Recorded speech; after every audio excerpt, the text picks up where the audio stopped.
Just over there, across the river, is communist North Korea. But the distance is insurmountable for South Koreans like me. It's a land of mystery, intrigue, and even danger. A tragedy of a nation torn apart by different ideologies. I take a closer look at the two Koreas where the Cold War still lives on.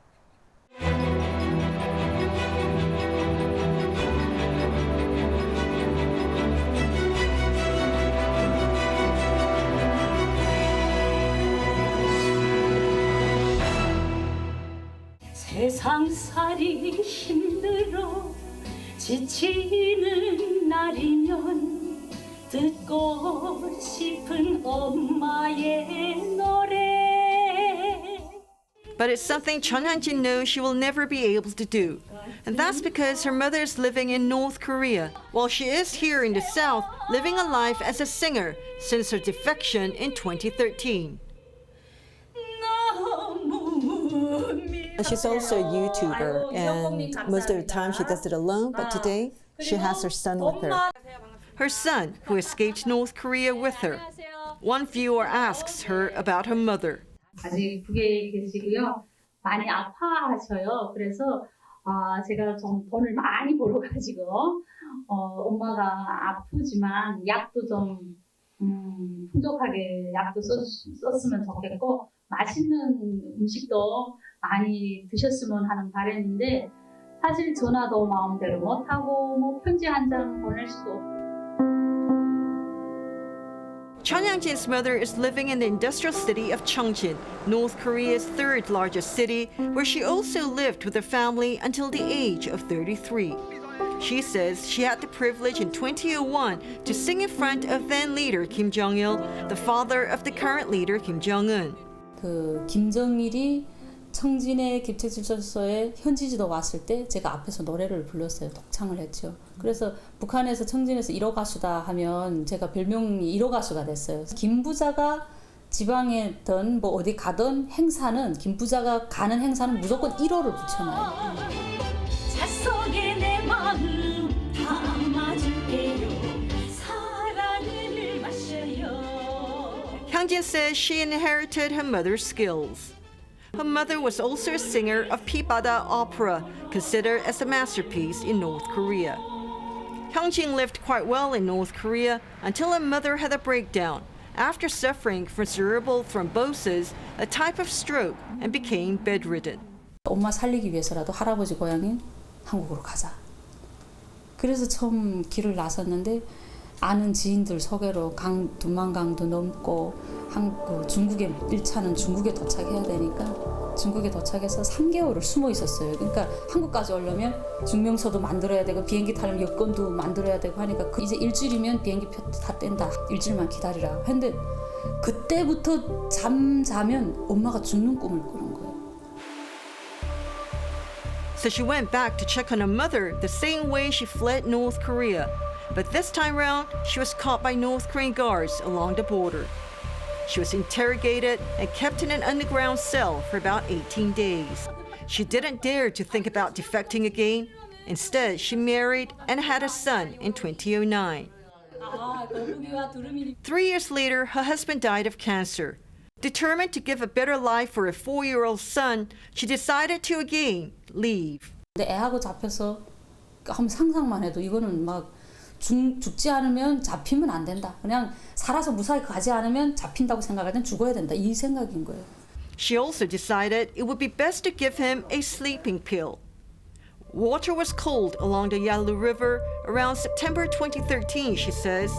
She could feel the bitter cold as the water reached her knees and her waist. And for a second, she says, she forgot about her son. 나는 내 몸만 생각하는 거예요, 지금. 그런데 갑자기 제 어깨에 올라온 애기 손이 제 어깨를 이렇게 꽉 이렇게 우스러지는 거예요. 그 순간에 제가 아차 내 뒤에 애가 있었지. 난 내가 긴장하니까 애 업은 것도 생각도 안 나고 지금 막 이렇게 하는데 꽉 잡는 그 순간에 엄마 우리 주영이가 울지 말라 했더니 엄마 추워 엄마 빨리 차가워 이렇게 해야 되는데 그걸 그냥 손으로 이렇게 하고 있는 걸 정말 그때 애가 울었으면 경비대 양쪽에 앞뒤로 중국도 있었고 북한도 있었고 그냥 뭐 불 한 번 쫙 비치면 바로 총 쏘는. Crossing the river took about 15 minutes or so, but Hyungjin says even now it seemed like a lifetime. From the border, they undertook a 4,800-kilometer journey across China, Laos, before arriving in Thailand, where they purposely got caught so that they could get a flight to South Korea. It's a route taken by many South Korean defectors, as Thai authorities usually send them to South Korea when they're caught. Finally, at the end of 2013, Hyungjin and her son landed in South Korea. Today, she lives a life here like any other South Korean, together with a son who is now 12 years old and her South Korean husband. I asked him what he tells people when they ask him where he's from. South Korea. 어릴 때부터 여기서 살아가지고 그곳에 기억 없고 그것에 했던 모든 걸 다.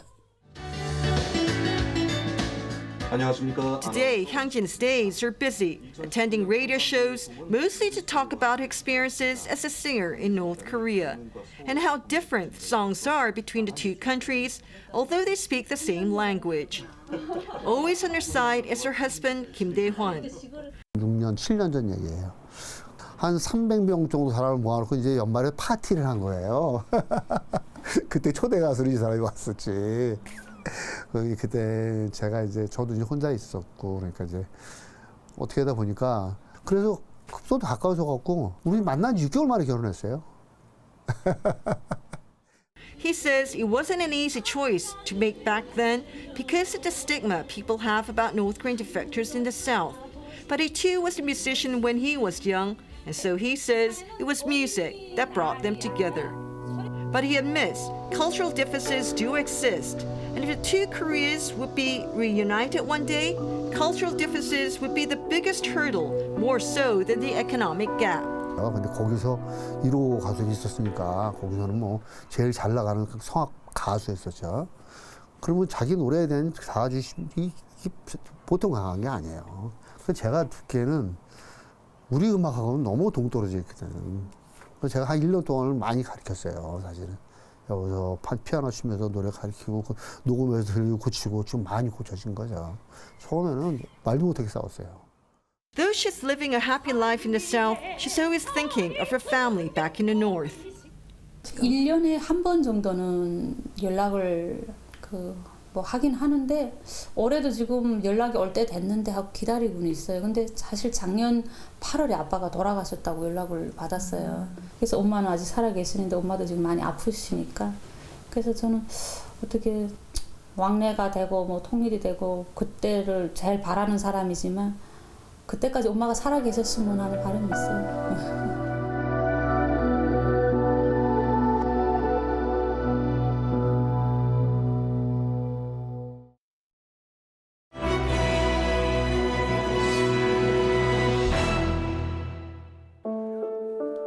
그리고 이거는 이제 막 82-year-old Ko Won-sun has been drawing pictures of what she remembers of her Jeju hometown when she was 9 years old.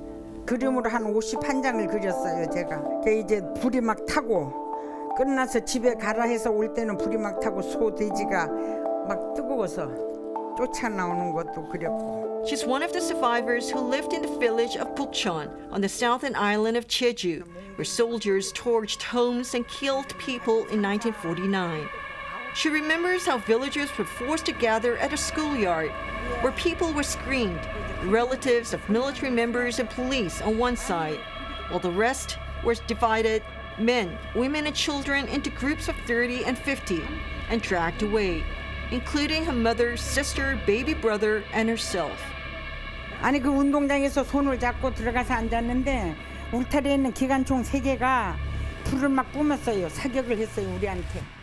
사격하니까 땅에 막 엎드려 갖고 기었거든요. 기는 과정에서 엄마 손을 놓쳤어요.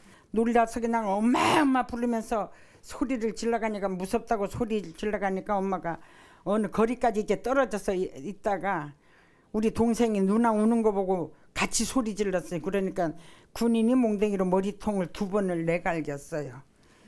그래서 얼굴이 이렇게 부어갖고 맨날 물이 생겨서 차다가 한 6, 7개월 막 이래갖고 죽은 것 같아요.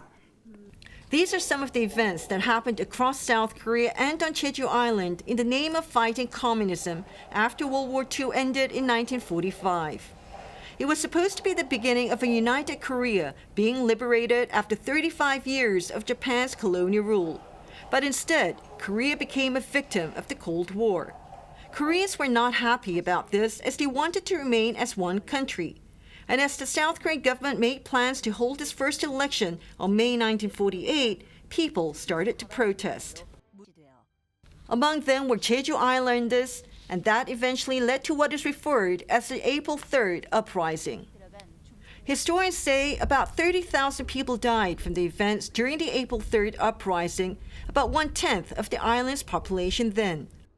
Now, this was a small village with about 22 households. But several of the young men who used to live here were killed, and within 2 days, from January 4th to the 5th in 1949, this whole village was burned down. Now, this is only one of the lost villages here on Jeju Island. There are just so many of them across this island, and it's because the residents either evacuated and never returned, or the whole village was burned down, like this one. For decades, Jeju residents remained silent about the atrocities that unfolded here between 1947 and 1954. Now, the April 3rd uprising is one of the ugliest times in South Korea's modern history. And it was only in the year 2000 that the South Korean government actually acknowledged it and began official investigation into this incident. And in 2006, the government offered an official apology for killing islanders in the name of fighting communism. 국가 권력의 잘못에 대해 유족과 제주도민 여러분에게 진심으로 사과와 위로의 말씀을 드립니다.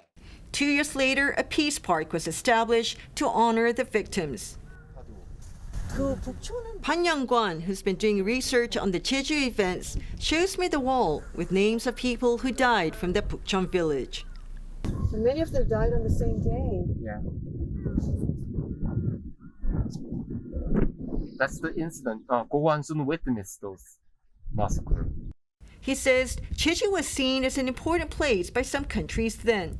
Even in mainland, they lost their lives because they are sympathizers of communism during those similar period of time.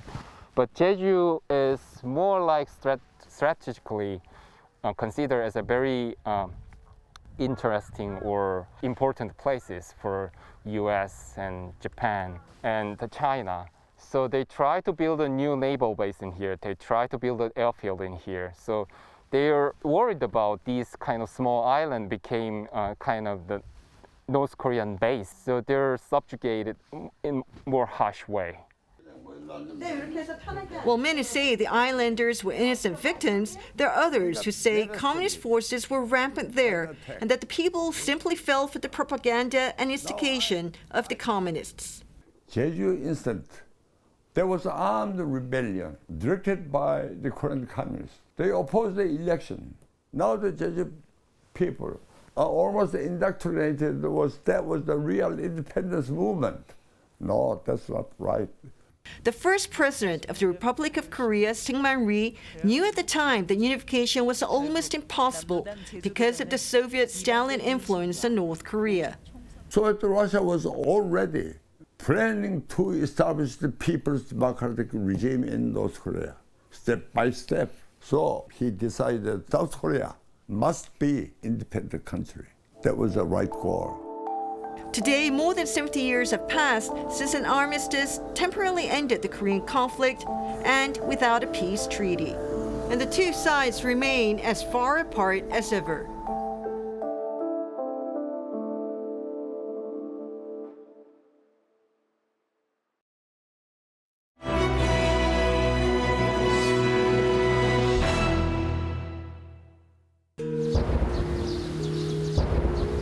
Once every 2 to 3 days, Yoo Gi-hwan and his son takes the boat out to the river.